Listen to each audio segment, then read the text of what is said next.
So finally বন্ধুরা আজকে গিয়েছিলাম কাপেলদের জন্য সুন্দর একটি জায়গায় ঘুরতে। এখানে সিঙ্গেলেরাও আসতে পারে, কিন্তু এই জায়গায় কিছু সমস্যা আছে, সেগুলো আমি তোমাদের আগে ভিডিওতে গিয়ে বলছি।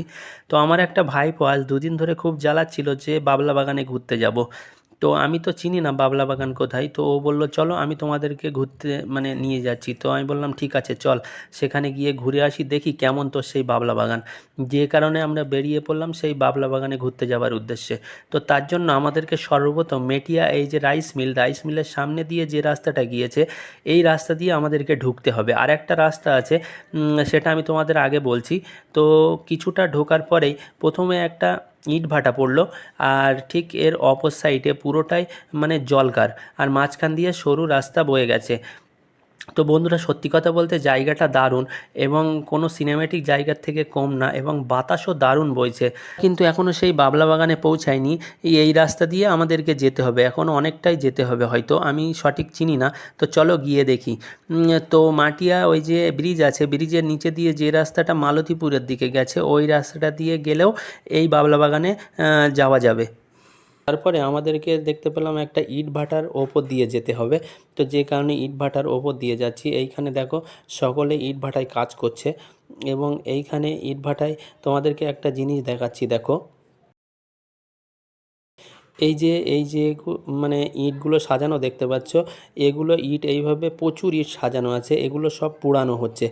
কাঁচা ইট এইভাবে সাজিয়ে সাজিয়ে পোড়ানো হয়। তো এই হলো কাঁচা ইট, এই কাঁচা ইটগুলোই ওইখানে দিয়ে পোড়ানো হয়। তো এই রাস্তা দিয়ে যেতে হয়তো তোমাদের একটু অসুবিধা হতে পারে, কিন্তু সত্যি কথা বলতে ভিউগুলো খুব সুন্দর, জায়গাগুলো দারুণ।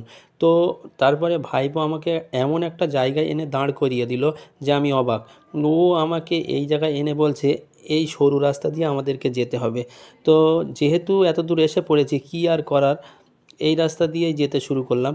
আর রাস্তাটা হয়তো সরু হতে পারে, কিন্তু সত্যি কথা বলতে জায়গাটা দারুণ, কোনো সিনেমেটিক জায়গার থেকে কম কিছু না।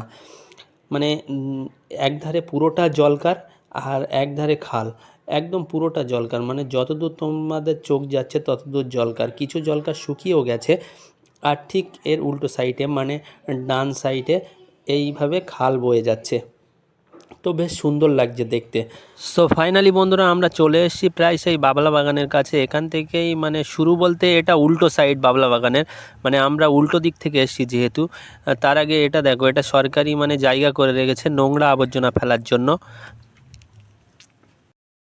এইখানে ঢোকার আগে দেখলাম একটা ঘর করা আছে, এটা কিসের ঘর বুঝতে পারলাম না, এখানে গিয়েছিলাম কিন্তু কাউকে পেলাম না। তো ফাইনালি বন্ধুরা সেই বাবলা বাগানেই শুরু হয়ে গেছে। এটা কিন্তু বাবলা বাগানের উল্টো সাইড, শেষ সীমানা। আমরা যেহেতু উল্টো সাইড দিয়ে ঢুকেছি, এইখানে অনেক বিরিয়ানির প্যাকেটও পড়ে আছে, হয়তো অনেকে এখানে এসে পিকনিকও করে।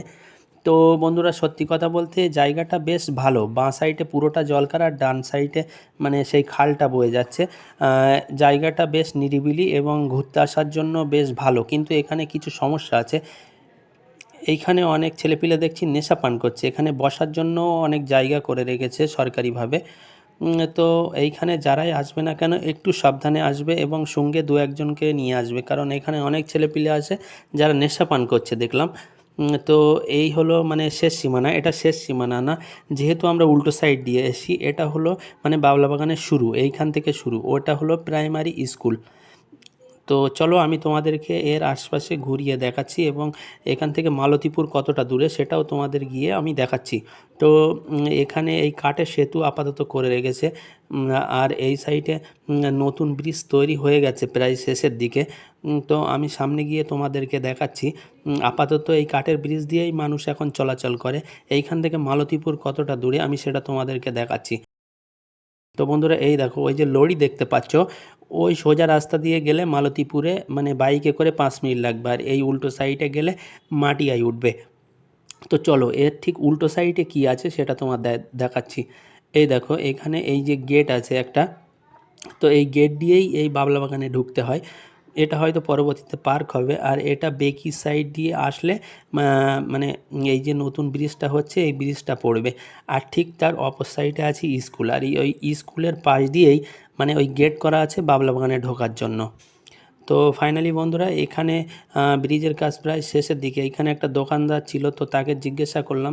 তো জিজ্ঞাসা করার পরে সেখান থেকে কটকটি কিনলাম সবার জন্য।